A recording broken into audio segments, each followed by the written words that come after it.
concepts, philosophies, and we have all around great conversation with some great people. And today we got one of my buddies in the house. You know what I'm saying? She's a domestic violence advocate. So Miss Oriana, she has the Empower and In Control podcast. She's the owner of To Rise Advocacy and Consultant LLC. And I want to present to you all Miss Oriana Holmes. Hey. How you doing? I'm good. How about you? I'm pretty good. How you been? Well, look, it's been good. It's been good. Yeah, putting out a lot of fires, but that's okay. Putting out a lot of fires. So that must mean you got a pretty demanding job. What do you mean by putting out fires? What's going on? I have a lot of irons in the fire. So what I mean by that, I do serve clients. Most of the clients that I'm serving right now are ones who have to go to court. And so I do court accompaniment as well as court advocacy. I do expert witness services, things like that. And so sometimes putting out fires means, contacting people about the experience that the survivor had to get some sort of accountability for, on their behalf. Right. Okay. Wow. And I know we're gonna get into what you actually do because I know domestic violence is very serious, and I don't think people take it as serious as they need to. Right. But let me ask you this first: How did you actually get into what you do now? Like what you just told me about. How did you get into that? Let's see. So what I'm doing now, I got into it about a couple of years ago. There was a family law attorney that mentioned to me that based on my amount of knowledge and experience in this field, I could be an expert, when it comes to cases involving domestic violence. And I was like, what? Right. So I don't know about all that. I don't have a degree in criminal justice or anything, but she showed me the statute, that allows for that, the Dahlberg Clause, I think is what it's called. That basically says that based on education, experience, things like that, I would be classified as an expert. So I decided to make that one of the services that I offer because it's kind of a gap. There are a lot of agencies that don't have the staffing to be able to have advocates go to court with clients. And so I decided to add that to the services that I provide. So you go to court with people that I guess went through a domestic violence situation? Correct. So it can be orders of protection. Okay. Or it can be divorce.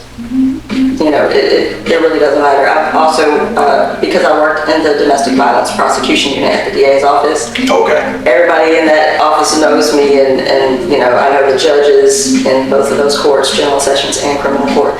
So they're familiar with my particular type of advocacy and things like that. And so when there are clients that have to go to those courts, that rapport helps me out in being able to advocate for them appropriately. Kind of sounds like you're a lawyer yourself. That's exactly what it sounds like. Yeah, dealing with the judges and the prosecutors and. Yeah. Oh, okay. I've been told, you need to go get your law license, just go ahead and be an attorney. And I was like, no. You don't want to go that far? No. Why not? I like what I do. I'm more focused on, because even my uncle, I'm not gonna lie to you, he was like, you're gonna start working at the DA's office and you're gonna learn very quickly that they don't know nearly as much as you think they do. And he was like, so just keep on stepping that ladder, go and be a judge, and just throw everything else and just go ahead and be a judge. I was like, oh, I ain't trying to do that. That's not what I'm trying to do. I like the healing side of domestic violence. And do you have like more freedom in this space too? Absolutely. Okay. So what inspired you to, where did your passion come from for people that, deal with domestic violence? Okay, I'm going to give you the nutshell version, and anybody who knows me knows that there is no such thing. Right. But I really got into advocacy due to a horrible experience at my first church, the very first church that we ever went to. the pastor is still in jail, in prison for sexually assaulting multiple boys at our church. And so for me, finding that out and realizing that we failed those boys so horribly, I was crushed by guilt. Like, it was almost debilitating. And so I just prayed that God give me, take the guilt. Please take the guilt. And he did, but he replaced it with a fire. So I started doing advocacy as far as child sex abuse prevention. And I was educating people on, okay, these are the warning signs. Like, make sure you're paying attention to who's around your kids. It's most of the time somebody they know, that kind of thing. And a friend of mine was working at a domestic violence shelter at the time. She was like, we're hiring for an advocate. I was like, I'm not an advocate. And she was like, you've been standing with Standing Rock and kneeling with Cap and doing all the things. You are an advocate, even if you don't have the title. She was like, you may as well do it. I was like, domestic violence, that's a whole different issue. That's life and death for people. Right. And I need to know what I'm talking about. Like, I need to make sure that I'm well versed in this if I'm going to be, in somebody's life like that. Right. And reluctantly, I went ahead and applied for the position and took it upon myself to get more education than they even required.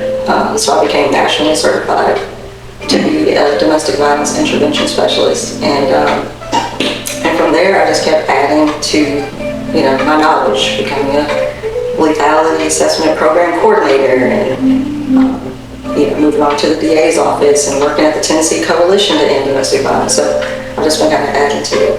You got a lot of titles. You got a lot of titles. Wow. Dude, now you understand a lot of fires. Yeah, I get it now. Yeah, I get it. Wow. So how long ago was this? You said the pastor at the church, and you say he's still in jail. How long has he been in jail? That's a good question. I'd say since 2020, maybe. He's been there 6 years, I think. But we were all concerned, among those of us who are still connected from that old church, because the church completely, exploded. That was the end of the church. Right. Because there was a divide. It was those who believed the pastor and wanted to victim blame and talk about how those boys were gay and all this other stuff. They're children. Okay? And then those of us who were like, have you lost your entire mind? Right? Damn, they was really saying that? Yes. Wow. But that's what, hey, we've been victim blaming since Jesus. Right. So. Man, it's where you may see stuff like that, like in movies. You never really think people will really have that side of their brain that will tell them, no, we stand behind the pastor. These little boys are gay. Right. The demons. It's crazy. And it hasn't stopped because, even today I go to court and some of the things that these chancellors are saying, some of the things that commissioners are saying, you wouldn't believe some of the things that are said. You spoke on that the other day while I was, we had our meeting.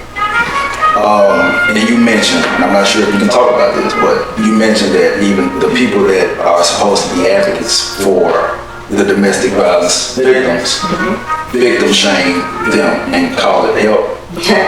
Yes.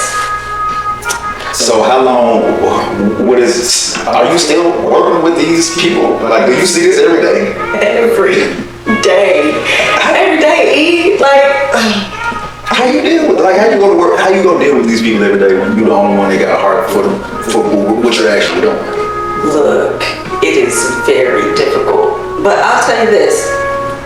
I got very discouraged. I'm not even gonna lie, I'm gonna be real honest.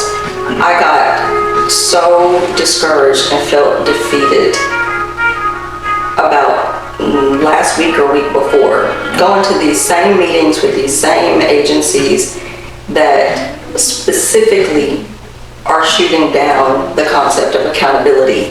Right. And like I talked about, the other day, that's bare minimum. Accountability, again, if we're not recognizing that there's a power imbalance, between us as service providers and the people who need our help. And we're exploiting that, whether intentionally or unintentionally. We need to be held accountable. And if you don't want to be held accountable, I'm looking at you sideways. Right? So I was feeling real defeated in these meetings where they're literally like, oh, we don't really need to do that. That's, But by the end of the week, I went to a totally different conference in a totally different city. And it was a Heal People conference. It was completely survivor-led. It's a movement that is based on a bunch of different advocacy groups that are putting survivors at the center. Okay, keep talking. And, for that conference to be so validating, here I am in a room full of people who are table flippers like myself, right? Right. Because especially right now in this season, in this political climate, in this social climate, we need table flippers. Yeah. And so that conference re-energized me because the keynote speaker said, I think we can all agree in this room that there's a lot of racism in the criminal justice and law enforcement agencies, and we all said yes. He said, I would venture to say there's just as much, if not more, in victim services. And that sigh that I let out was like, I didn't even realize until that moment that I felt like I had been holding my breath. Because that's so true. So do you feel like when people make 911 calls, whether or not they can determine if the people are black or white, they'll treat it differently? I think sometimes they do. Now, I can't say with the 911 calls in particular as far as dispatch and things like that. Right. But I can tell you that at this point in my career, in working with over 2,000 survivors, providing direct services to over 2,000 survivors, I have heard more horror stories about the response of law enforcement that showed up on the scene than not. And I'll give you an example. Even when I was in court, there was a deputy that was saying that he didn't believe the survivor who was testifying on the stand. Now, I noticed that he always says that, right? And so I asked him, I said, what is it about her story that you don't believe? So he starts giving me all these asinine reasons that have no logic-based, reasons of why he didn't believe her. But then it came out. He said, well, she said that, he let her in, but she probably busted through the door. No, there is no she probably. You're assuming that she did that. Well, I'm not going to let some angry black woman in my house.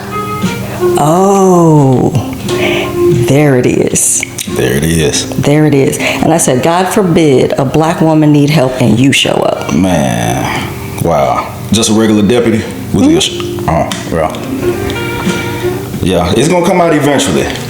They're going to get themselves away eventually. Right. And, we've talked about this before. There are even stickers being circulated at the University of Memphis. I don't know if it's anywhere else, but these little stickers that say 40% of law enforcement officers have their own domestic violence cases. Oh, yeah. Yeah, I know some. Hell,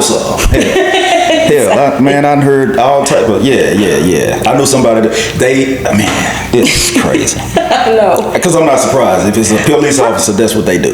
They're the number one people for domestic violence. Exactly. So why do we expect them to respond appropriately when they show up to a domestic assault call? I've heard of officers saying, well, with the young lady standing there black and blue bruised up, they clearly believe that he did it. And they asked him, well, now, do you want us to take you to jail or do you want us to take you to your mama's house so you can calm down? What other crime are people given a choice to go to their mama's house and cool off? Now, I will say this. Now, this is what I heard back in the day. They used to say that a man can beat his wife. And you know about it. Okay, all right. And I mean, it was weird it wasn't weird, but because I didn't really see a lot of it. I seen I seen it, and I never heard of nobody going to jail from back in the day. And then I understood what later, as I got older. Yeah, no, it wasn't no laws. A man could do that. Yeah, I don't agree with it, but yeah, that's. Thank you for qualifying that. Of course, yeah, definitely. I didn't figure you did. But no, I mean, but that's true. And it's not just when it comes to domestic violence, because if you think about it, the patriarchy is kind of rooted in the idea that the man is the head and that, women were seen as property. Right. So even way back in the day when a woman was raped, if it went to court, it wasn't the woman that was considered the victim. It was her husband or her father. Wow. I'm gonna do some more research up on that, man, because this is why I like to get perspectives, because it's somebody that's either been through it or they're an advocate for it can shed some light on some things.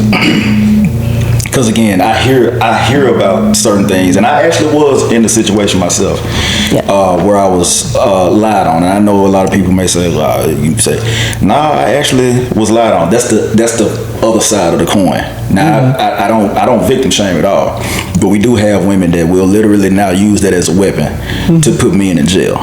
Now, what do you have to say about that? I think you're right. I can say that, I have not experienced that very often. As a matter of fact, I can only think of maybe 1 or 2 women in the entire time that I've done this work that admitted to that. Right. But I know that it does happen. I also feel, though, that that's a really small number. Yeah.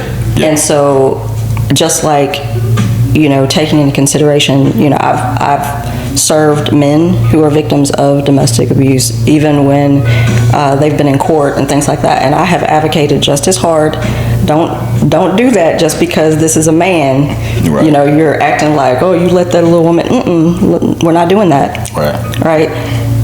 But we also have to talk about it in context. Because men are not being killed in the record numbers that women are being killed in. Right. So I know that it does happen, and when I educate on domestic abuse and people talk about, well, men are victims too. Yes, absolutely, and it needs to be discussed. 1 in 4 men are victims of intimate partner violence within their lifetime as well. Yeah. But again, within context, maybe not to the severity that women are exposed to that. So I would say that for men who have been lied on and have had that happen, I'm sorry that the response probably wasn't what you needed it to be.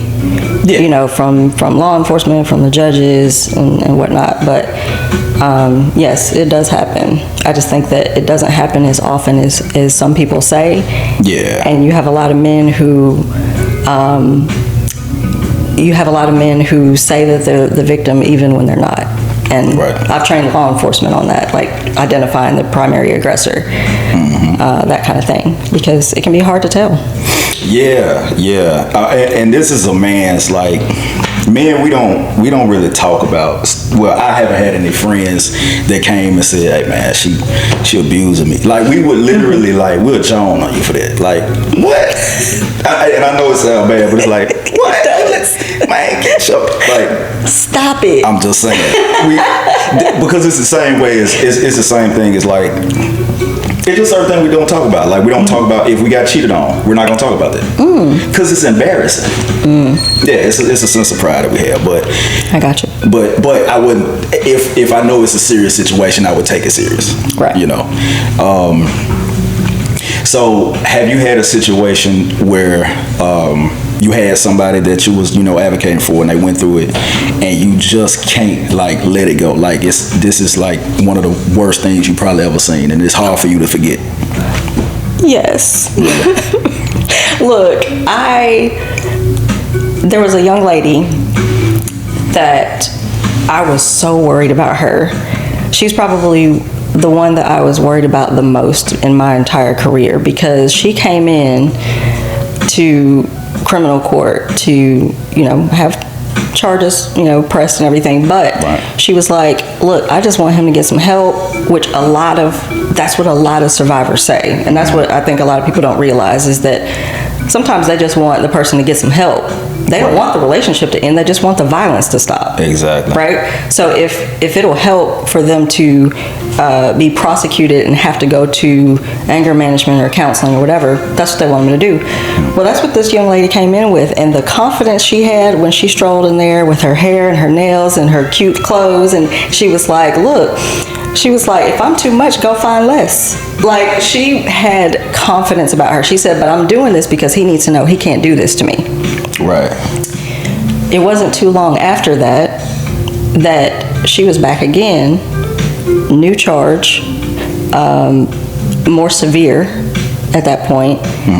And I was like, I almost didn't recognize her. She came in with really baggy clothes, men's clothes. Yeah. Her head down, head wrap on, looking disheveled, shoulders up, real soft spoken. And we were like, okay. One of my colleagues asked what happened. She was referring to what happened that day, right? What happened as far as the assault. She thought she meant what happened to her confidence, right? And she said, he beat it out of me. Wow. At that point, we're explaining to her, this is escalating, right? It is very likely that he's going to kill you. Right. And she said, I know. We said, okay, so you're going to have to make a decision. We can offer all the resources all day long, but if you don't take them, right, there's nothing we can do. You have to make a choice. It's going to be you or him. Right. And she said, I choose him. So, have you seen her since? I have. Oh, okay.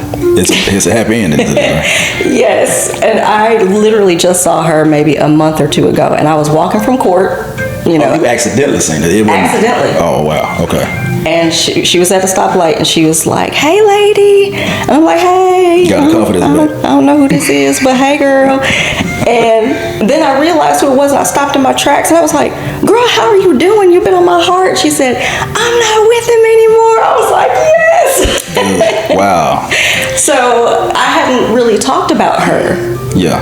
Because I didn't know that there was a happy ending. And there's not always a happy ending, especially for Black women. Right. Yeah. I just saw a recent stat. We're killed at 4 times the rate of white women in this country. Damn, really? But really? Domestic violence? Yes. Wow. So somebody that is going through this, and just like you said, their confidence is low. They done got, all the confidence just stripped away from them by somebody. What makes a person stay? There are a lot of things that make people stay. I'll just give some examples. First of all, if there are children involved. Okay. Sometimes people stay because they feel like children need their father, right? Or they need a father figure, even if that's not their biological father, right? Sometimes children are the reason that people leave. Children were the reason that I left, right? But in terms of staying, sometimes it's financial. Over 90% of domestic violence cases involve some form of financial abuse, whether that's they're controlling all the money or they are taking your money so that you can't, leave. Right. Or interfering with your job to make you get fired. That happens a lot. Or, even if you're making all the money, but they're using it all or ruining your credit, or you have evictions because of the violence, right? That's all part of financial abuse. But one of the main things that makes people stay is hope. Hoping that it's going to get better. Hoping that it's going to get better. Hoping that they can get some help. Hoping that if counseling didn't work, then the alcohol and drug treatment will. And if that doesn't work, then, there's always something that they're feeling. And part of that hope is weaponized by the abuser. Right? Because they're saying, I'm going to go to church, I'm going to go to counseling, I'm going to do this. Well, here's the thing about counseling, and I'm a huge advocate for counseling, but because of HIPAA laws, we have no control over what you're talking about. Keep talking. No control whatsoever Right. of what you're talking about in counseling. You could be talking about your parakeet that died when you were 3. How does that help? Right? Right. And so that hope and abusive people weaponizing that and using that to keep people there, that's one of the biggest reasons. And again, like you said, with no self-esteem or low self-worth, there's a lot that it takes for somebody to be able to get to the point where they do feel worth something, because this may be the only person who's ever made them feel worthy. Okay. Right? Okay. So they're getting something from this person that nobody else has given them. Typically there's an isolation, right? Maybe their family isn't very supportive and they're abusive, right? Right. So if this has been the only person, this is ride or die, me and you against the world, how do you turn against that person? Yeah. Especially if you've trauma bonded. Especially if you're trauma bonded, right? Yeah, that makes sense. Yeah. Oh wow, because it's. I used to. I would wonder. We see movies. They got it all in Tyler Perry movies, right? And you see the woman, she won't leave, or she's afraid. She got a whole family that just saying, just say it, just tell us, and she won't say nothing. So I guess it's also they have to input a sense of fear or control. So if you're being abused, you're being controlled too, right? Correct. In most cases. What is it that you find? So if they go to counseling, right? You all, I guess, direct them to counseling. What is it that they find in counseling that they probably find in most women they go try to get counseling to see how they're gonna deal with their domestic situation? But let me say this: it's gonna be a loaded question. Do you all seek out help for them to get counseling maybe together, or help for him, or are you trying to get her to leave the situation? What's the objective? Okay. Any good advocate is not going to tell the survivor what to do, period. Okay. That's not our role, that's not our lane, and we're not supposed to do that. Right. So it's not really an issue of trying to get them to leave. It's a matter of laying out all of the information so that they can make an informed decision, so that they can make the best decision for their situation. So just as an example, there are plenty of times where the prosecutors want to go forward, right? And they wanted me to kind of convince the victim to testify.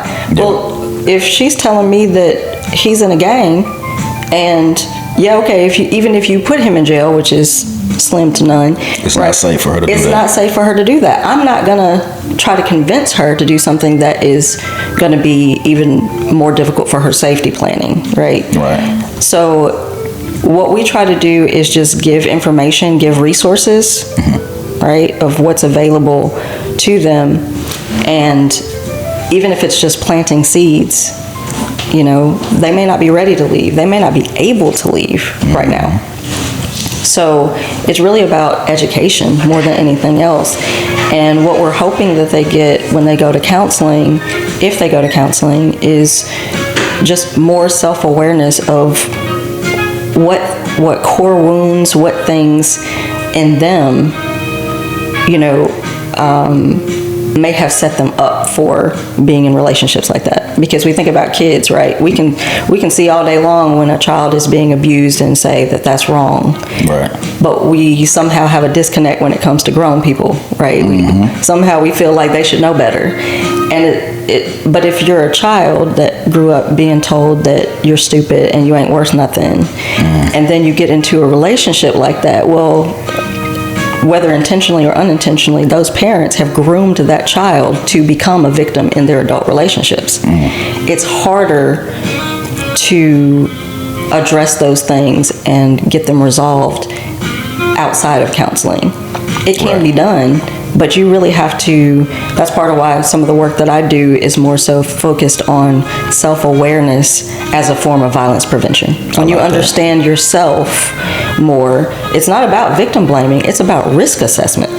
Right. Because if I know that I'm attracted to this type of person, I use this example all the time. If I say I'm attracted to guys with a good sense of humor, but what I'm really attracted to is sarcasm. Right. Okay, well, sarcasm is a real thin line from being funny to being disrespectful. Right. Right? Right. Exactly. So then if I'm talking to a guy and he's real sarcastic, I know that that's a risk that I may or may not want to take. Right? So I can make different decisions because I know me. Right. Sounds about right. I like that awareness. I talk about that all the time. You can't even really get to know people unless you're aware of yourself.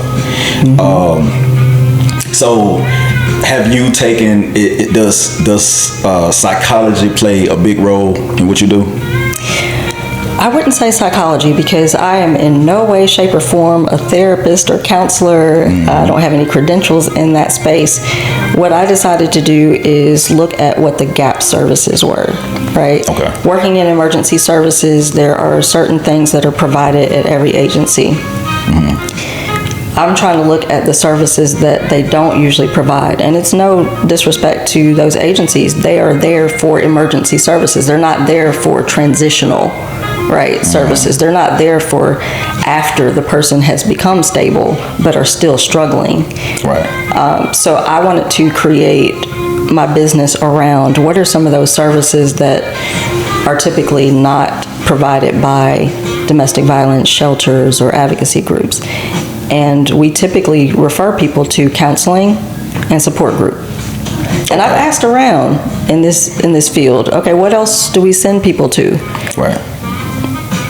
Nope, just nothing. So I was like, okay, what else would help me, right? And not saying that everything that helped me is going to help everybody else, but, you know, doing surveys with survivors and focus groups and things like that, you get to know that not everybody is ready for counseling. Right. And not everybody wants to go to support group. So what other healing-centered services can I offer or connect them to? So whether that's art therapy, music therapy, you know, breath work, you know, I do sessions on attachment styles. Attachment styles is huge. Attachment styles. Yes. Okay, explain that. Attachment styles or attachment style theory is based on, as a child, the relationship between you and your caregivers.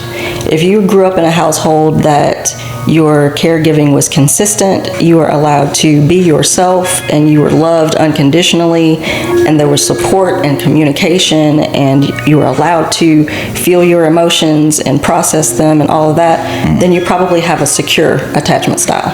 Okay. But if you grow up in a household where the caregiving is inconsistent, whether that's due to a parent, you know, having addiction issues, or whether in a situation where the mom is being abused, right? That's inconsistent caregiving because everything revolves around the abuser. Right. Right? That household revolves around that abuser. So whether you get time and attention with your mom is inconsistent, and she may not have it to give you, right? Right. That's not intentional, that's just how that works. And so that creates an insecure attachment style. So there are three insecure attachment styles and one secure. The goal is to become secure. Okay. So we kind of work towards identifying what attachment style you have, and they're not concrete. So sometimes you can flow between, but the goal is to become secure and then maintain that secure attachment. So it sounds like there's a lot of questions that need to be asked, a lot of time spent. So let's take an average person that come in, they want, they're seeking help. Depending on, I guess, the severity of their situation, what's the average time that you have to spend with a person in order to get them from point A to Z? That's a great question, and I don't have a really good answer for that because it's going to vary depending on the person, and it also varies depending on the work that they do outside of working with me, right? But I would say I look at working with somebody for a year within the Phoenix program, like meeting once a month, doing workshops towards all of those things. I give it a year, but it can be more than that. It can be less than that. Dang. I thought you were gonna say probably like 2 weeks or something like that. Nah, yeah, wow. You know, I've talked to a lot of survivors who have gotten out of abusive relationships and they are just really struggling with moving forward. A lot of times we feel like, oh, well, you're out of that relationship, everything should be golden, but there's a grief process that has to happen. There's, you know, whatever the financial impact was, there's the impact on their kids if they had kids, and not just, you know, the interaction between the abusive party and the kids, but also how those kids view their abused parent. Right. So working through those things. So there's a lot of factors, and it can take a lot of time, you know, for people to move to a point where they feel like they feel more empowered. So I actually had a psychologist and I had a psychotherapist on the podcast. The psychotherapist, she mentioned when people are abused, a lot of times they turn into the abuser. Have you seen that in instances where, really? Yeah. So that's another thing that I like to be careful about as well, because we do know that statistically speaking, there are a lot of, especially children who have grown up in those households who grow up to become abusers. But there are also a lot that grow up to be victims. In those circumstances. But the people that, you know, I've talked to who have been abused and then turned to abusers are typically ones who they go to the other extreme, right? They're so determined to never be in that situation again that they become controlling. Yeah. Right? Within their relationship.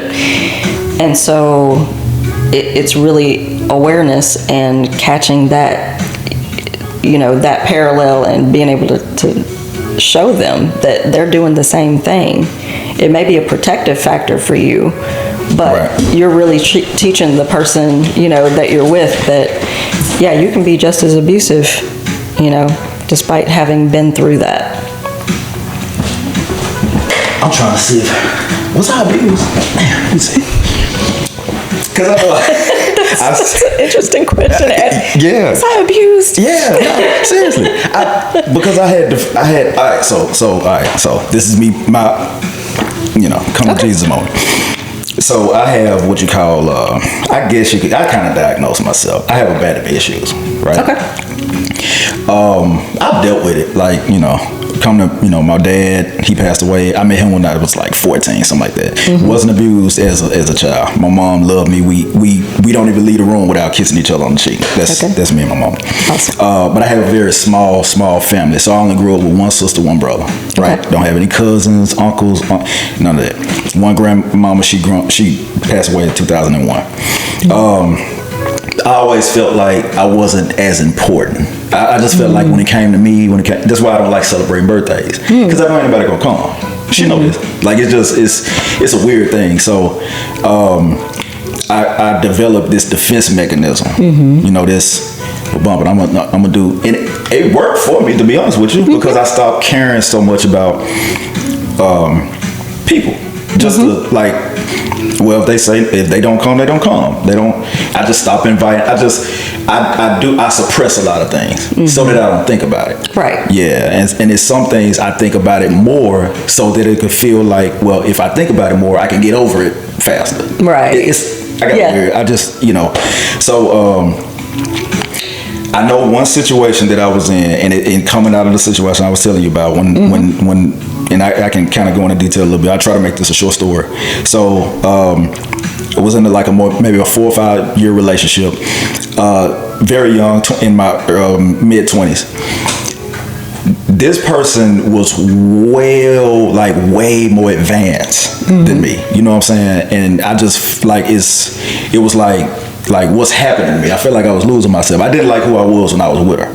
Okay. And so it just felt like I was just turning into something else.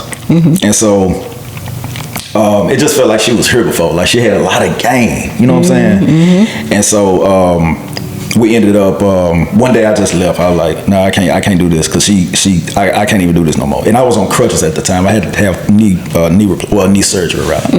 My mom stayed around the corner. I left. I went over to my mom's house and I stayed there for like 2-3 months. I never came. I left my clothes. I left everything. So I think she had ended up getting involved with somebody else. I didn't really care. It was fine. I had to sit in a dark room for like 2 years, prior to the 3 months, 2 years to just get myself back to who I was, right? But within that 2 or 3 month period, she was constantly trying to get my attention and let's talk and let's do this, and I was just done. Now one day I finally said, okay. You know, I listened to it and I said, okay, when I get off work, we can talk. We'll just have a conversation. When I got off work, I called her. I can't do this. Now I can't do this. I can't.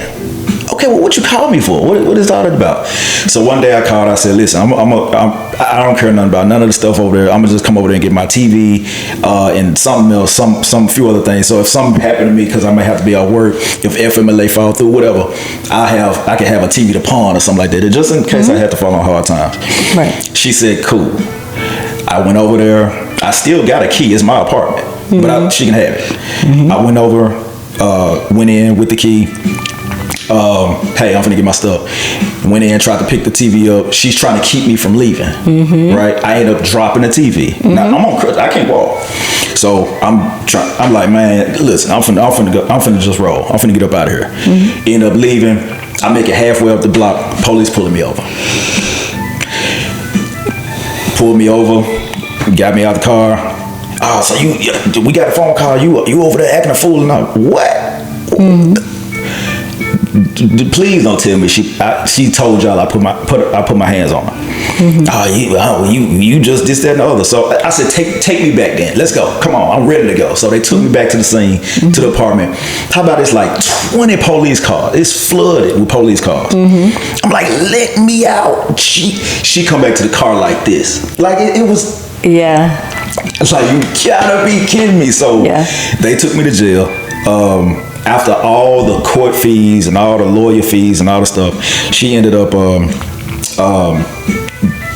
you may not even believe me when I tell you this.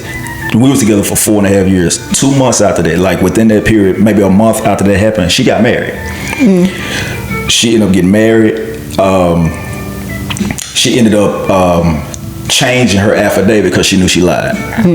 But I needed her to do this, so she finally, and the crazy part about it is what she lied about me on, her husband actually did that to her. Pulled a gun, was literally abusing her, pulling the guns on her at her job. My sister used to work with her. So it was so from that situation, basically I developed this, I said I'd never let nobody like mind F me again from that. So I just I feel like I got abused. Yeah. Oh, absolutely. Yeah. Those abuse. Oh yeah. You did. Damn. I'm sorry. Yeah. Well, and no, I can't tell them to my partners. I can't say that. You heard it here first. Cut that part out. Cut that part out. He's like, I'm gonna edit it anyway. No matter. Well, I know that's right. But no. So look, I have a son. And I would never want my son to be in that situation, just like I wouldn't want my daughter to be in that situation. And you said a few things that stick out to me. First of all, you said it seemed like she was way more advanced. She was. Okay. That's one of the things that I really want to emphasize to people when there's an age difference. And it may not even be an age difference, but I'm just saying an experience difference, right? Because people do take advantage of that, right? There's an element of control in that because I get to be the teacher. Right. I get to show you how things are done, right? And in a way, I'm grooming you to become what I want you to be, or who I want you to be. Like you said, you didn't like who you were when you were with her. Okay. The other thing that stood out to me is, you were clearly injured, right? And she took advantage of that as well, it sounds like. So when somebody is constantly wanting you to come back, right? Now they've been in the relationship they've had some element of control, no matter what that was. And I want to be clear, sometimes control is not, sometimes it's given, sometimes power is given. Right. Because just in with the survivors that I've worked with, sometimes they just feel like, oh, well, he's so much more attractive than I am, and or he's got all this money, or he's so smart, or whatever the case is, and downplaying themselves, right? Their self-esteem is not great. Well, by you believing that, you're giving some power to that person, right? Now they're exploiting it, but you did kind of give that power away. And that's not, again, not victim blaming. It's just, that's what we tend to do when we're not sure of ourselves and have that self-esteem and whatnot. But in your situation that you described, like, this was somebody who wanted control. And when you left, that control was taken away. That power was taken away. Exactly. And she didn't like that. So she's going to find a way to get back in. And then I have heard of women trying to keep men from leaving, right? And I always tell them, you got to let people walk out. That in itself is a crime. That's a crime. That's a crime. That is false imprisonment. You are kidnapping me. Right? Damn, I got abused. Go ahead. I'll have to cut that part too. Go ahead. Goodness gracious. But I mean, like, again, statistically speaking, women deal with this a lot more. There are probably more men, not probably, there are more men who experience it who have not talked about it. Right. So even though we know that the numbers of men who have been in abusive relationships being reported is rising, there are a whole lot more who aren't saying anything about it. And that's the travesty of it, is that it doesn't matter one way or the other, if you're male or female, if you're being abused, if somebody is controlling you, if somebody is exerting that power over you, then that's a dangerous situation, because it's not physical assault that's the most accurate predictor of homicide. It's stalking, controlling, and jealous behaviors. And just like, I say all the time, we can't keep talking to young girls and women about domestic abuse and how to protect themselves and what the dynamics are. Yeah, we have to do that, but who's talking to the boys and the men about not doing those things? Right? We need to address it both ways. Well, in that same sense, we still need to talk to some of the women who have probably grown up in those abusive households and went totally the other way, right? Or you talked about abandonment issues. There are a lot of survivors who have abandonment issues. It causes us to stay in relationships way longer. So I got them too. Right? So it causes us to stay in relationships way longer than we should. And so there's a lot to that. And so we have to really work with children who have been in these households to make sure that they don't become either one. Right. And there are kids who grew up in those households, and they have not become an abuser or a victim. They have become ones that saw that, knew that was nothing they wanted in their life in any way, shape, or form, and did the work on themselves to make sure that didn't happen. So, it's way more complex. Like you said, people don't take it as seriously as they should, but it impacts everybody. Everybody. It impacts kids in ways that a lot of times we don't realize, but it impacts them well into their adulthood. And I see now that since we got this blurred line with men and women, you got women that, and I tell my nieces, I don't have any kids, so I tell my niece this all the time, because she's very small in stature, but she's very feisty. And so I gotta get another bit of coffee because it always cuts off. Okay. I tell her, man, she's known for putting her hands on men and fighting men. Like you put yourself in danger, and you putting your uncles and daddy in danger, because now we got to come to your rescue, and you never know what's gonna happen. So, but I see that nowadays these young kids, they fighting. The females don't. There's no sense of. There's no second thought when it comes to these females and them even like being hesitant to put their hands on a man. Like they actually fighting. So do you? I mean, is that even classified as domestic now? Because it ain't. It's just they just fighting. They don't. I would not say. Well, it depends on the circumstances. Like if they've ever dated this person, then yes. You know, it wouldn't be domestic, it would be intimate partner violence. So the difference would be domestic is if you live with the person, intimate partner violence is if you have dated or had any sexual relationship, even one time with the person, right? If it's strangers or if it's just classmates or whatever, then it's a fight. Yeah, it's just a fight. But to your point, like, I was not that bad. Okay. You wouldn't have been. I wasn't that bad. Okay. Because, look, edit this part out too. I'm gonna think about it. No, but like I grew up in Westwood, and it was a badge of honor to be able to fight. Like you better know how to fight. Right. And so the entirety of my young years, I never once fought a female. It was always guys. Wow. Always. But here's the thing, I never started it. But I knew how to finish it. Okay, hold on. Before you continue, so you mean to tell me you got into a lot of fights, all guys, majority? Mm-hmm. Why would you end up fighting so many guys, and it was never you? Oh, I'm not victim shaming, and I'm just saying. I'm getting my stuff. Listen, you are on camera. Look, okay, because first of all, and this is getting into a whole nother issue that we don't talk about yet again.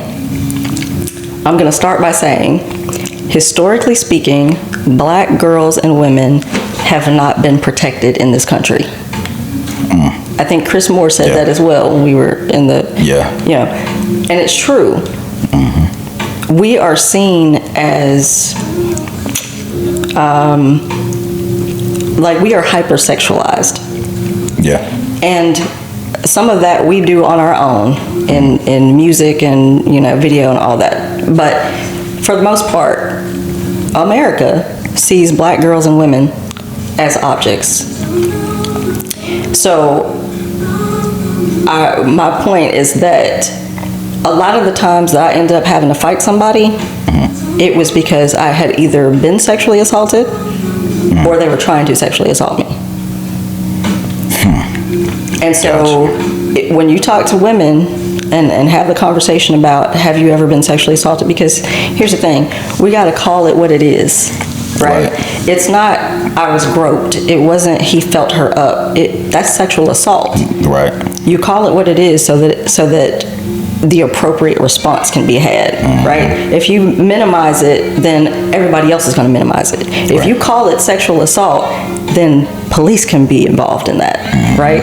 But I did not grow up, and I don't think most of us have grown up with calling the police as a typical response, especially to sexual assault. Right.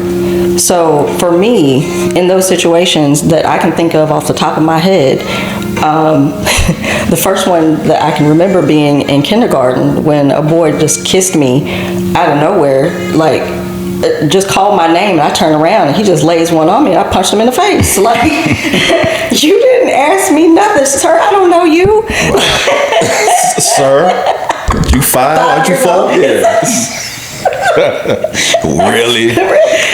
And so, like I said, it was mostly situations like that. One dude, it was 2 guys on a bus that both, sexually assaulted me on the bus, and I caught one of them right as he was about to turn around. I caught him in the eye. Damn. My dad went with me to his house to, confront him and tell his, family what had happened. Okay. He come out with this big old fat black eye. I was like, I did that.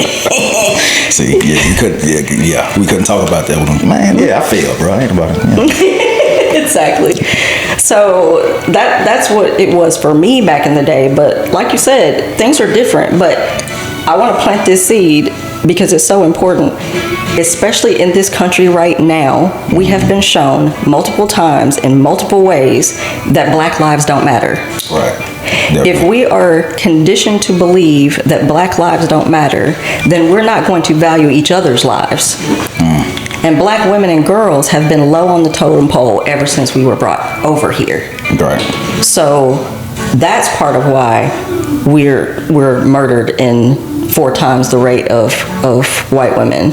That's part of why people don't have, and this is across the board, there are a lot of young people who don't care, who don't have a second thought about ending somebody's life because they don't care about their own life. I've heard people say, hell, I'm suicidal. You think it's anything for me to be homicidal?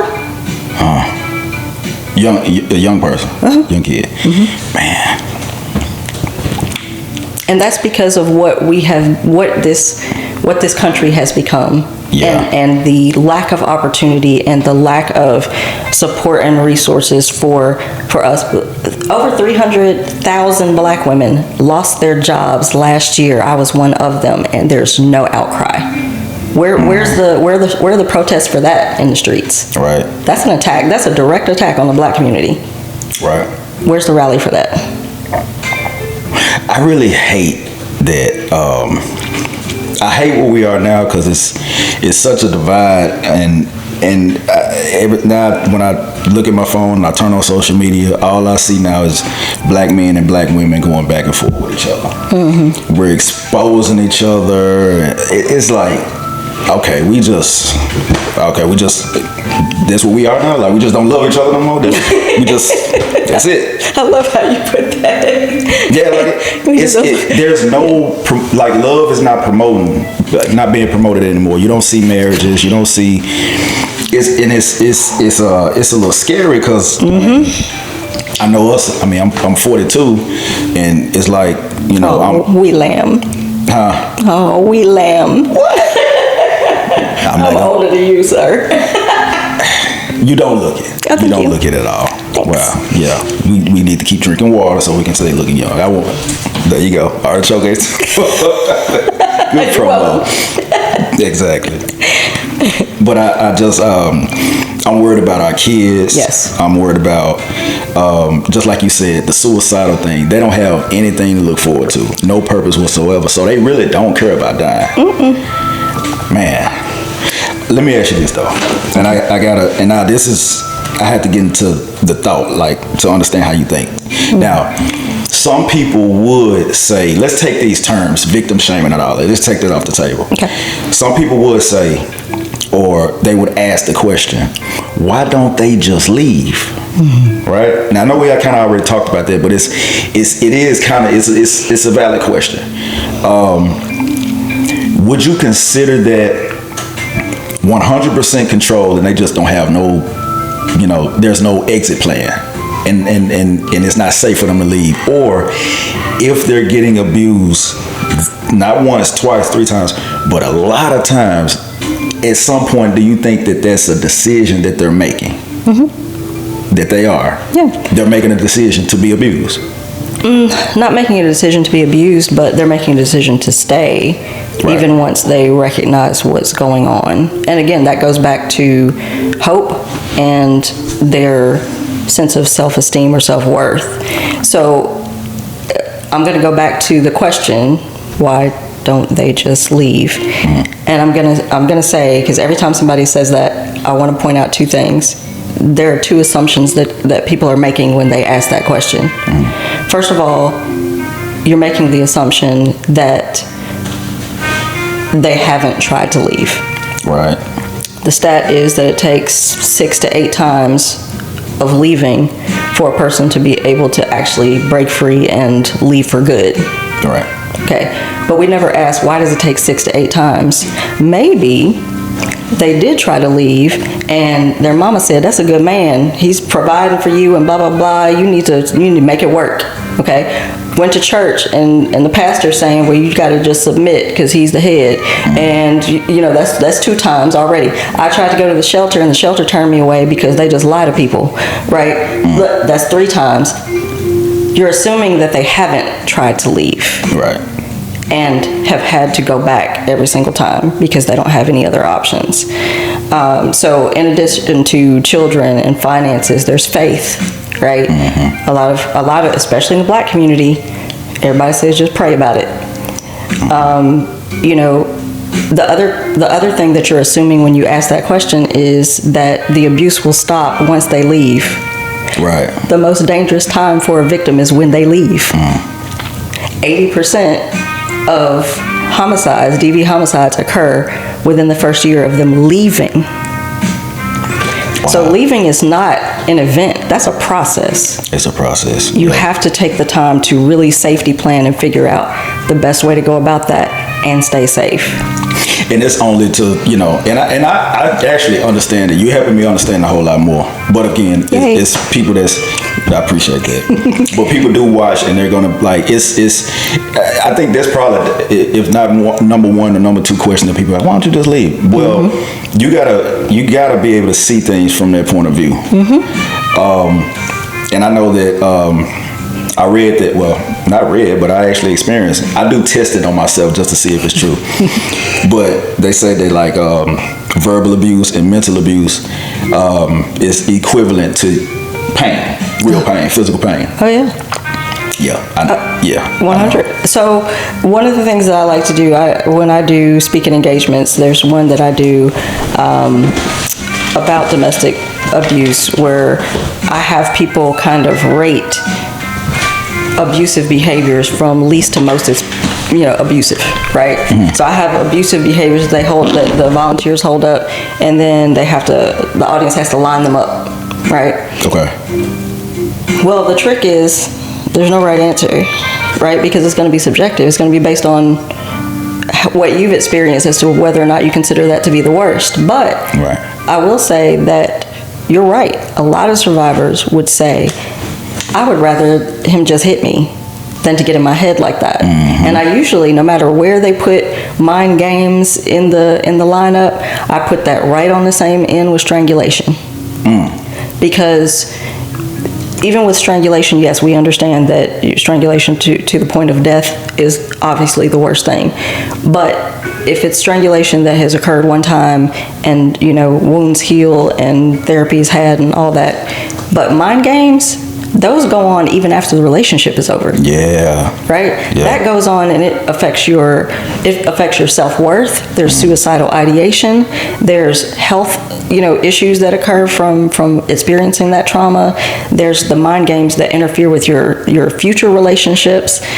So yes, psychological, emotional abuse, verbal abuse, all those things can be considered just as bad as the physical because broken bones mend and bruises heal.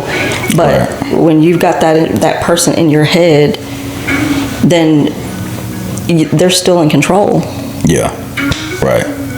And I put that at the top of the list because even as a man, I battle with myself.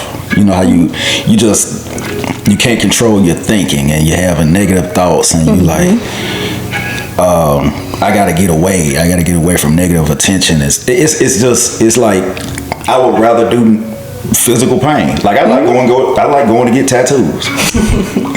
It's okay with me, but a mental game and mental tricks and when you mentally messed up, you feel like you either want to die or you're about to die. You feel absolutely crazy, and like you have no control over your own thoughts or any sense of hope. Right. And you know, I'm a survivor, and I get it, and that's part of why. Look, the reason that I don't have judgment for survivors, male, female, whatever, is because I have been there before. I've had a loaded gun pointed at my head, and I told him pull the trigger, because at that point. I was just like, I'm tired of you doing this. You do this all the time. But did I really think about the fact that he really could have pulled that trigger and it would have been over? You didn't think about it. You know what I'm saying? Yeah. And I had 2 kids with him after that. Wow. So there's a backstory to this. Okay. You're gonna have to have me back on the show. No. Listen. Yeah. and that was going to be one of the questions that I was going to ask. Does any of your advocacy come from personal experiences? And it sounds like it definitely does. It does, but it more so came from being a childhood survivor of it. Like there are lessons, and I said I'm going to write a book. There are lessons that I learned from my abusive father that I've had to unlearn as an adult. So it did start in the home. Oh yeah. Okay. Oh yeah. And here's the thing. I told myself when I was a child. Now mind you, I never once saw my dad put his hands on my mom. Never once. But I knew it was happening. I could hear it, or her demeanor indicated to me that he was terrorizing us too, you know what I'm saying? So Right. so he's beating us with a bullwhip. What's he doing with her? You know what I'm saying? So for me, I knew that being raised in that environment and the lessons that he was teaching me, because he was the one that stayed at home. My mom's the one that worked. And so he was the one teaching all the life lessons.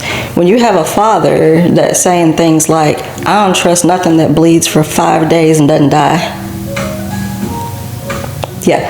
He told you that? He told y'all that? Yes. Okay. Having a father that says, you need to learn to take a punch in the face from a man. Now, mind you, yes, he was teaching us self-defense. My sister and I, we were taught martial arts from a small, age, and how to shoot guns and throw knives and everything else. So there was an element of self-defense, right, with that. But I asked my sister about it. I was like, did he ever say that to you? And she said, he said you need to be able to take a punch to the face, like without getting disoriented or stopping or whatever, but never by a man. Right. And I took that to mean, he told me that because I've always had a mouth. Right? I would always challenge him. She didn't. She was a daddy's girl. Oh, okay. And so he groomed me to expect violence in my relationships. And that's what happened. And that's what happened. Damn. And I used to tell myself, I'm not gonna be like my mom. No disrespect to my mom, but I was like, but I'm gonna fight back. Yeah. And I did. Every single time. I fought back. I may not have won all the time, but I would fight back. But I never thought I shouldn't have to. You never thought that? So you expected, just like he said. I was raised to believe that. Wait. So, okay, all right. I'm trying to connect the dots here. Okay, so, because this is very interesting, and I don't like to make things down because we could be here sitting here crying. I like to really talk about it and have Let me lay down. Yeah, do your thing. I'm just kidding. Because this is about you now. Okay, starts in the home. It's unfortunate, and I get it. Right.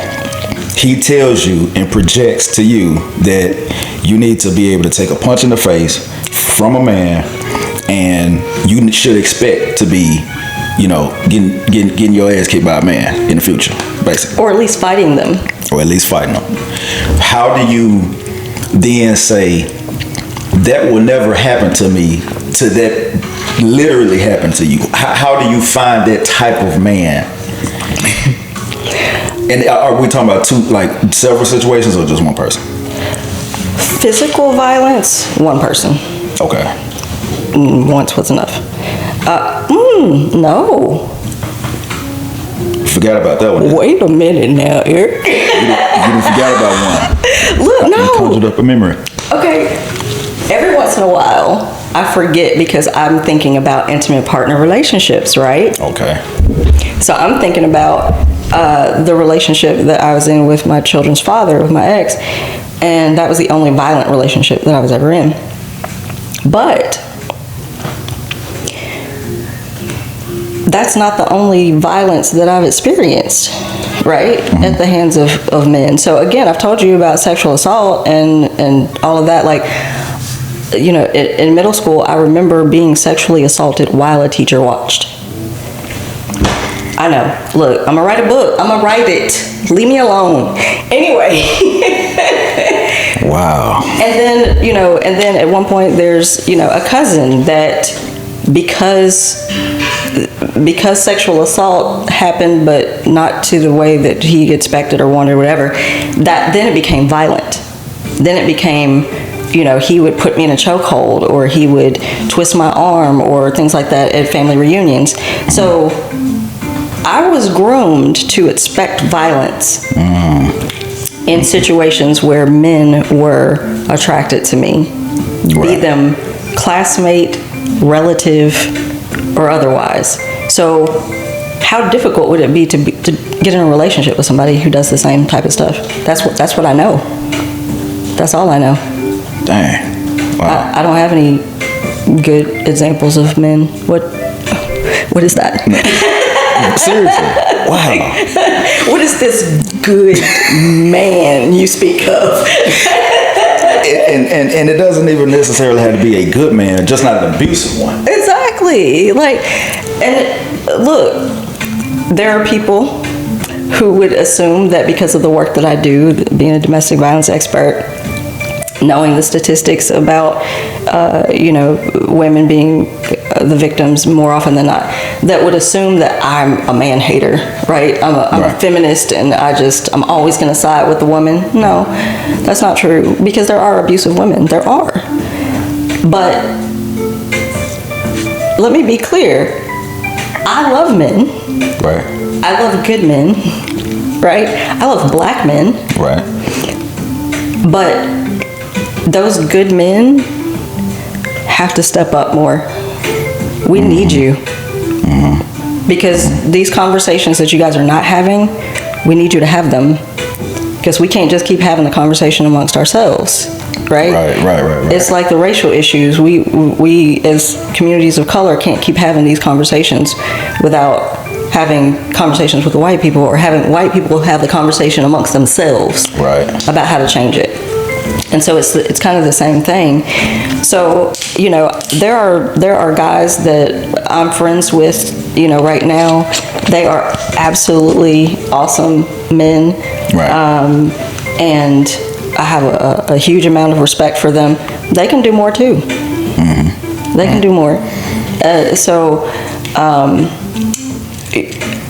There's such a need for young people, especially, to have good, positive male role models. People get mad at me all the time, and I don't care. I'm gonna say it again. People say, "Oh, children need their father." No, they don't. You don't think so? No.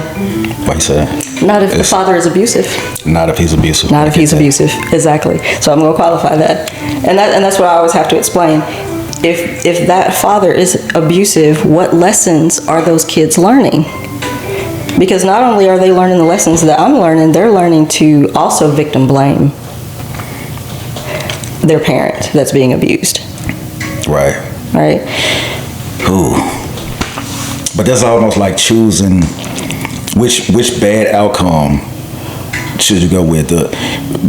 Being raised by an abusive father, and however you turned out with that situation, or not having a father, and get turned out by every other influence. Right. It's like, And that's a very valid point. And to that point, like, anybody who's familiar with the Adverse Childhood Experiences study knows that both things are on that questionnaire, right? Are you familiar with ACEs?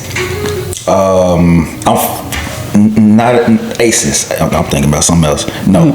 Okay. So the Adverse Childhood Experiences study is basically a study that was done. Originally, it was put together by this doctor who was in a weight clinic, and he was trying to, do some studies on the connection between obesity and what ended up being sexual assault. Right. He wasn't setting out to make that correlation, but that's what it turned into, because it turned out that a lot of the people that were in this obesity clinic had been sexually abused as children. Okay. And so then he, expanded it to determine, okay, what other forms of trauma are these kids experiencing, or did they experience as children? So now there is a list that is, I think, 10 questions, 10 different, abusive or adverse childhood experiences, forms of trauma, right?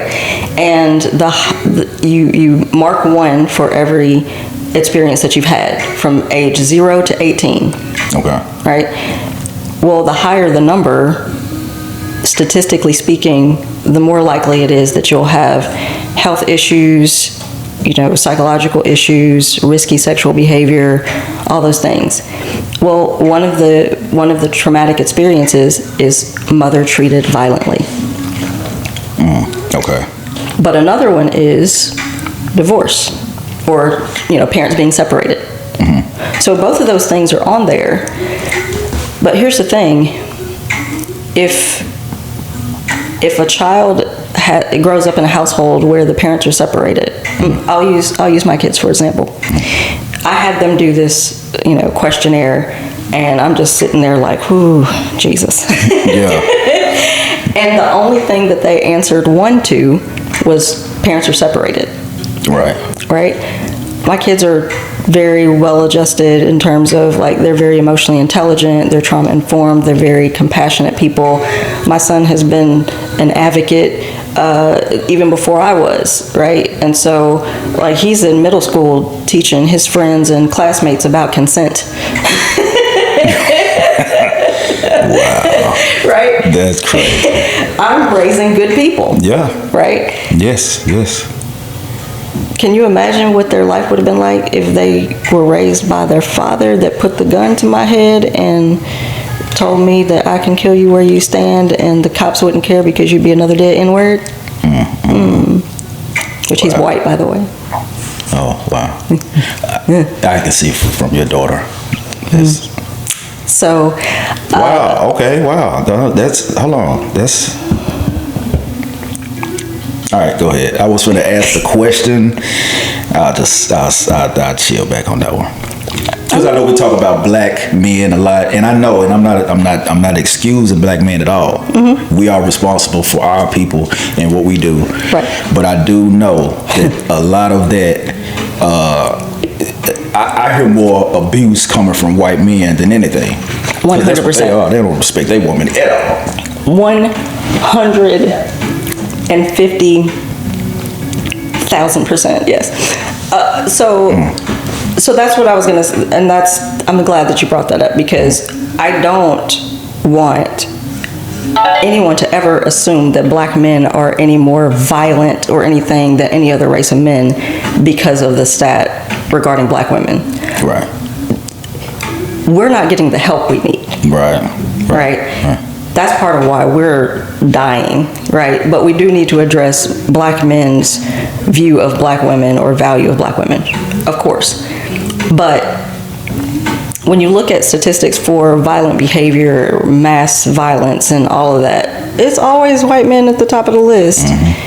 And so I would never in any way, try to make it seem like black men are, especially in the space of domestic violence, worse than any other race of men. It has more to do with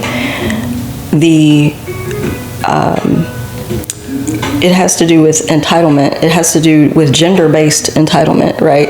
We have to call it that these days, because we can't just say the patriarchy and things like that, right? Yeah. But it really has to do with the belief systems of whether or not men believe that they should be dominant over, and that's mostly a white male dominance theory that we had been indoctrinated into. That's not something that we came over here with. Not at all. So when you say, so that's just where we are, black men and black women, we just don't love each other anymore. I feel that, because to me, black love is the most beautiful thing. Yeah, man. To me, there's nothing like it. And as somebody who has dated outside of my race and all of that, there's still, this love and longing that I have to be with a black man, right? Because they're going to understand me on a level that other people wouldn't. Right. But we need to have the conversations. It doesn't need to be us pitted against each other, but we have to understand each other. We got to understand each other. Exactly. Like you said, awareness. We've had, I've actually had probably like 4 or 5 episodes, because that's like my biggest thing. Like, I'm gonna have another series where we have a panel of women and a panel of men, and we just try to understand how we think. Because, you know, even the arguments and stuff we have, and the disagreements, and, you know, the abuse, we don't understand how we think. I can't think like a woman. I think like a man. I want a woman to understand that I think like a man because I'm a man. And then I have to understand the woman has emotions. They have things that women go through. I got to tap into that to be able to coexist with my woman. I know, I understand this, and I know most people ignore it, or they just don't think it's a thing for real. Like, it's not a, well, she ain't gotta, yes, she does, because she's a woman. You gotta understand this. Oh, man. It was one more, it's one last segment we're gonna do before we get out of here. That was a question I was gonna ask you too. I probably had to come back to it. But, yeah, we'll come back to it. All right, so I'm going to ask you some rapid fire questions. Uh-oh. Right? Yep. My brain don't work that fast. You can take your time. I'm going to give you about 10 seconds to answer each. Oh, Lord. Yeah. 10 seconds. No, really 5, because this rapid fire. So you can't do rapid slow. You can't do rapid slow. You ready? I'm ready. All right. Okay. One relationship, red flag, everyone should know. Control. Okay. One green flag people overlook. Equality. Elaborate. When you start to believe that, and this is with anything, I feel like it's not ignoring the differences between two groups, right? It's recognizing that there are differences and appreciating those. When you start placing a value of one being more important than the other, that's where the problem comes. Gotcha. Okay. Yeah, you're good. Thanks. You're good. All right. Healthy love feels like Peace. Control or protection. How can you tell the difference? Ooh, that's a good one. Okay, so control is more so wanting to, especially for people who are, I would say, neurodivergent, right? Or neurospicy, as my son likes to call it. Neurospicy? Neurospicy, yes. What is neurospicy? So men can't be yes, men can be, yeah. Absolutely, 100%. So you know, sometimes we have certain ways of thinking. Right. This is why I wanted to be on your podcast, because I love the idea of it, right? Definitely. Because we think in certain ways, we think other people should think that way. Exactly. Right? And so it's when you try to control how other people do it and try to tell them that the way they're doing it is wrong is different than being protective. Because there is an element of protection that, you know, I do, you know, still feel like, for me personally, I like it when a man is protective. Right? Because I don't always want to be on high alert myself, right? Right. But at the same time, perfect example, one of my exes, I told him about a situation, and he said, I know that you are perfectly capable of handling this on your own, but would you like me to step in and handle it instead? That's protection. That's protection. Not control. Good. Yep. Wow. Silence or confrontation?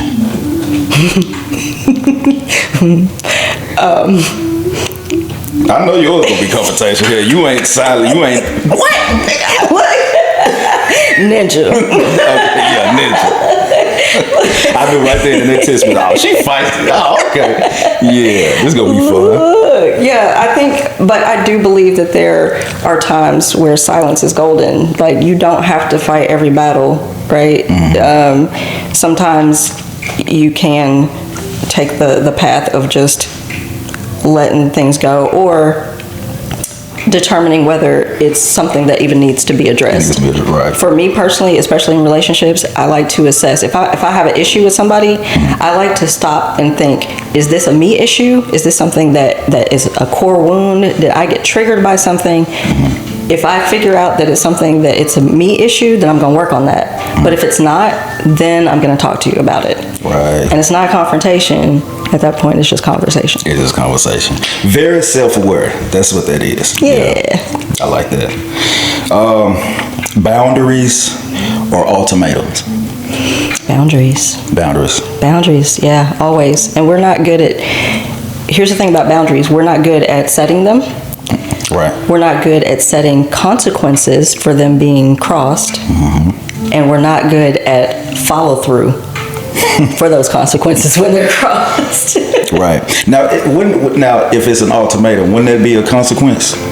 It would, but that's that's the last straw. That's the last straw, Right? Like, you've tried putting boundaries in place and they haven't respected it. And abusive people will always push your boundaries, and that's something that they do in the beginning.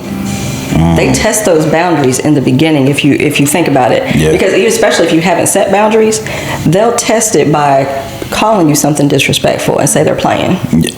I hate that.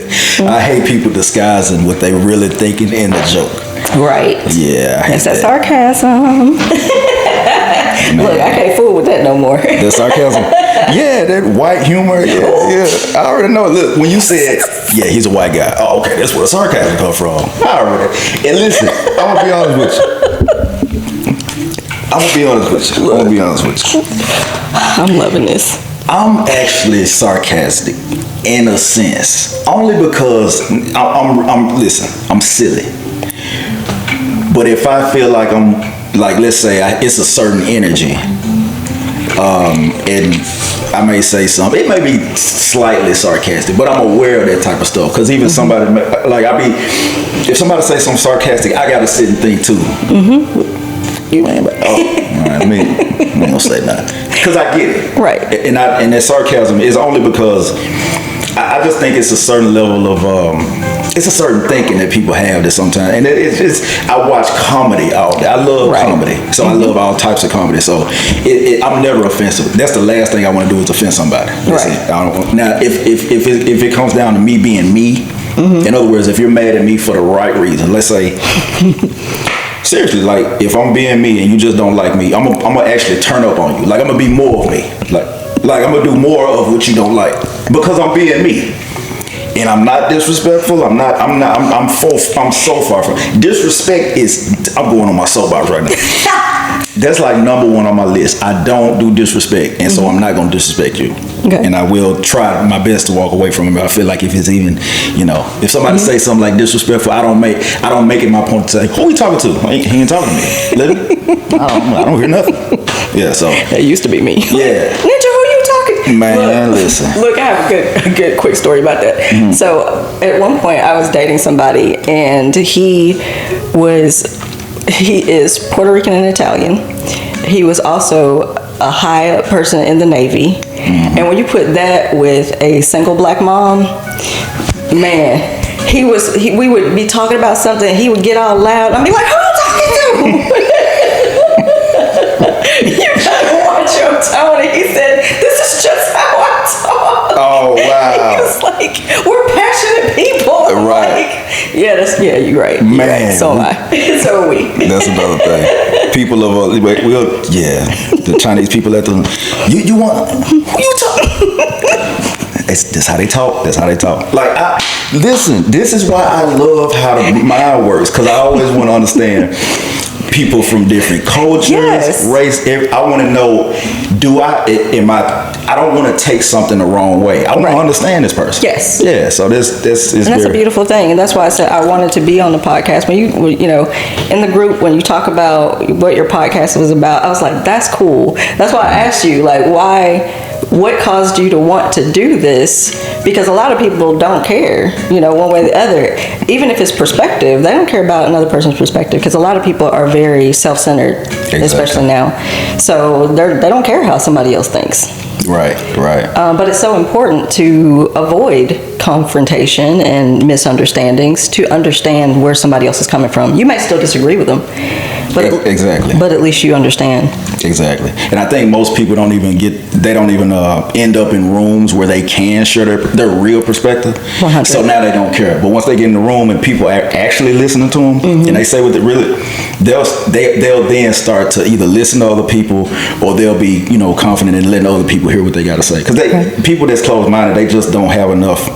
They don't have the right people to talk to, and they don't have enough people to talk to. I agree. And they with got that. bullshit people around them. They just talk about stupid stuff all the time. All right, last one. Okay. What's one thing you wish every teenager understood about relationships? That healthy relationships start with them. Okay. Yeah. You can't really expect, and please don't expect somebody else to make you happy. No matter how old you are, that's not their responsibility. If they add to your happiness, fantastic. But that has to come from within, and you really have to know yourself to be able to love yourself, to be able to have a self-worth that rejects disrespectful and abusive behaviors. Do you think, this last question, do you think this type of awareness, because you're just like me. When your birthday? August 1st. August 1st. August 1st. Leo? Uh-huh. Wow. Yeah. Leo. Wait, what's that mean? Nothing. Both my sisters are Leos, bruh. So sick of y'all. Goodness gracious. Yeah, y'all fiery people, man. Man, look. But we're loyal. You are? Yeah, very. Look, once you family, once we like you, look, we got you. Right. Yeah, I give you that. Yeah, so back off. You see yeah, whatever. All right, cool. Yeah, sure. Can't stand you. Man, do you the level of awareness? Do you think that can be taught, or like do you have to like grow? Because I just me from my own personal experience, I think it's a lot of time I had to go through, or situations and time that had to be spent learning myself before I got to a certain level of awareness. I just don't think that it's certain things you can tell a person they have to go through. They got to learn this on their own. I think it's both and, because I think that there are a lot of things that I feel a lot of us wish we knew in terms of being self-aware. That if we, for as much as my father was the devil, when he was, Right. that was one of the lessons that he taught us from a very early age, is to be self-aware, to be very, aware of what our emotions are and whatnot, which I really don't like when people talk about women being emotional as if men are not, right? Right. Especially white men. But anyway, so I feel like there's a certain level of self-awareness that you can plant the seed for, even if they're not ready for it. If somebody knows what their attachment style is, then they can make different decisions, right? That's something about self-awareness that is going to grow with them, because that also changes, right? Right. So I think, yes, there are certain things that people are still going to have to go through regardless, but there are also a lot of things that if we knew it on the front end, they could potentially be game changers.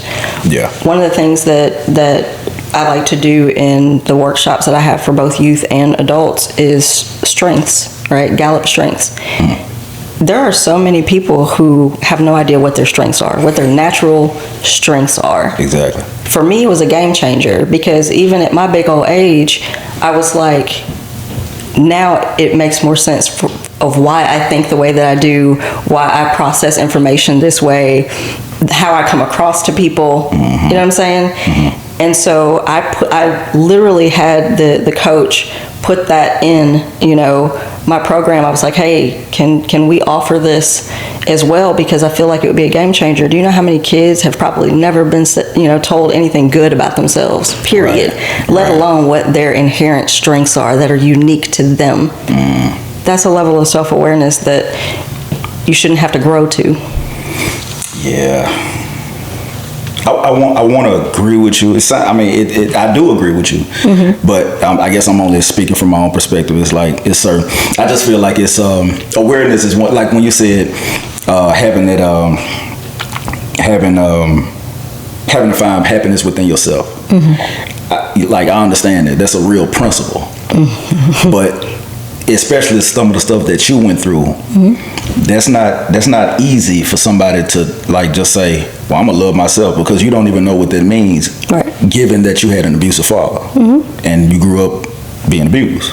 So that's, but so let's just take, for example, the things that I've learned over the past year or two, which has really, this self-awareness and self-love journey that I've been on has been one that has led me to where I am right now, and lead, facilitating the types of groups that I do right now.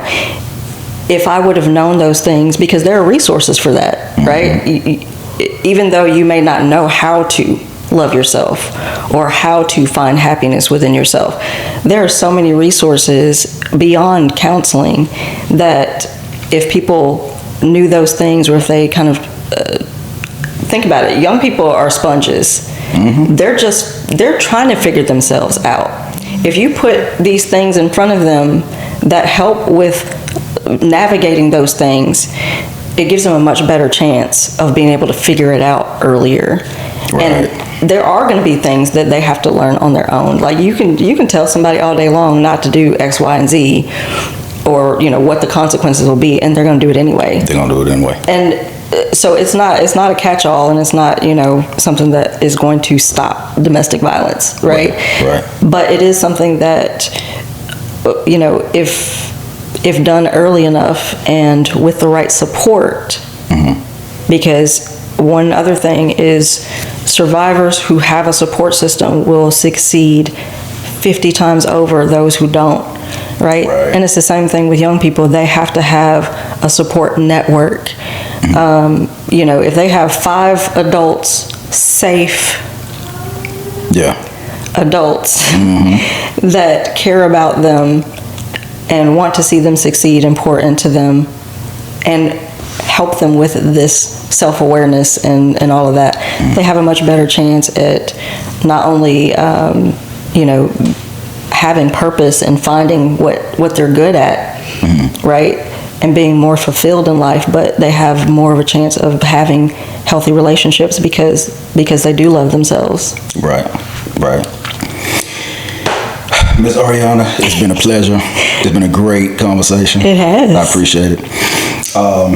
That's your camera right there. Let them know where they can find you if they need maybe help with something, if they possibly want to reach out to you, and your social media platforms. Okay, so you can go to my website for To Rise Advocacy and Consulting. That website is To Rise, that's TORISEAC.com, and my information is on the Contact Us page. I can be reached by email at Oriana, ORIANA, at ToRiseAC.com. And if you want to call me, you can call me 901-205-9867. I also have Instagram and YouTube. And of course, there is the Empowered and in Control podcast on YouTube. That is also my Instagram, is Empowered and in Control. Awesome. I'm going to be a guest on your show, right? Of course. Awesome. Yeah. I already know the topic. Cool. And we got to do a part 2 of this. We do? The last, not today, but we going to do it. Yeah. What's part 2 going to be about? Listen, the last part you talked about has to continue on, because that leads into a whole nother conversation. And normally I do 2-hour podcasts, but I ain't gonna have you here 2 hours. But yeah. Ninja, you didn't give me too much water for me to have me here for 2 hours. It's 14. It is? Is it? Yes. Oh. So we're gonna pull dress. Hour 30 minutes. Okay. Listen. No, but this it's been great though. If you're dealing with any domestic violence issues, somebody that's been abused, find the help, because most people don't know where to help. They don't know how to help themselves, and they probably don't have any friends that believe them. No way. Most people don't know that. They don't even take stuff like this serious. But we have to take this a little bit more serious, men and women. Absolutely. So, but this has been another episode of Universal Thought Podcast. We'll see y'all on the next episode. You dig? Bye. Awesome.